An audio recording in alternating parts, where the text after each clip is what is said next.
Hi there folks, the TUF DASH F15 from ASUS is a compact gaming notebook with lots of power. We will show you in this thorough step-by-step guide how to make it even more powerful by upgrading the RAM and the SSD.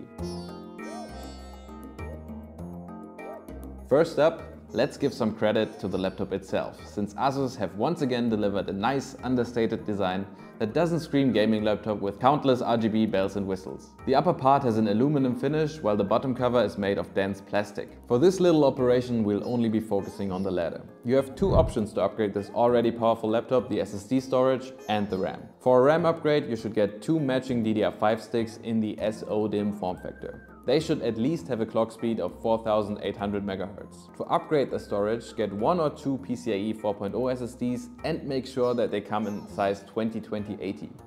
Once we gathered our new hardware, don't forget to also get the right tools. All we need for this little operation is a Phillips head screwdriver and a guitar pick or a spudger of your choosing. If you plan on upgrading the main SSD, also make sure to ready a USB stick with Windows to install it on your new system drive.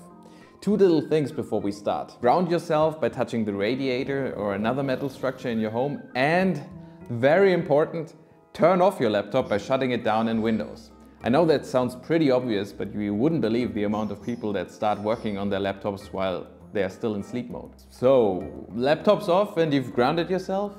Good. Now let's get to the juicy part of this little operation and loosen the 11 Phillips head screws that hold the bottom cover of the TUF DASH F15 in place. Once you've removed those 11 screws, you can pry the back cover open with your guitar pick, the spudger or really long fingernails, whatever floats your boat.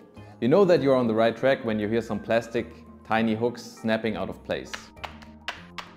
The best point to get some good leverage is here, by the way. So let's take the back cover off and have a short tour of the inside. Credit has to be given for the neat and clean layout with two large fans and massive heat pipes that provide an ample cooling solution and didn't get too loud in our full review. Sandwiched in between them are the RAM slots, though they are technically a bit closer to the fan on the right. To remove one of the RAM sticks, simply lift these tiny levers here on the side, then let the RAM module pop up and remove it. To switch it against another RAM stick, just place your newly bought one in the now empty slot and press it down gently. To both sides of the lower RAM slot you have one M2 socket for a 2020-80 SSD each. The one on the left is already taken by the SSD that holds the operating system, so let's focus on the other one first. ASUS was nice enough to already include a tiny screw in the slot. Nice. Simply unscrew the screw and place your new 2020-80 SSD in the socket. Then press it down gently, put the tiny screw back in its place and tighten it. Also interesting for the future, the battery is not glued on, so you can replace it as well if the need ever arises. And that's it! We upgraded the ASUS TUF DASH F15 with more RAM and more storage. Hope you enjoyed our little step-by-step guide and could follow along nicely. Let us know in the comment section down below if there are any more questions and subscribe to our channel for more English language content in the future. Till then, stick around and have a good one!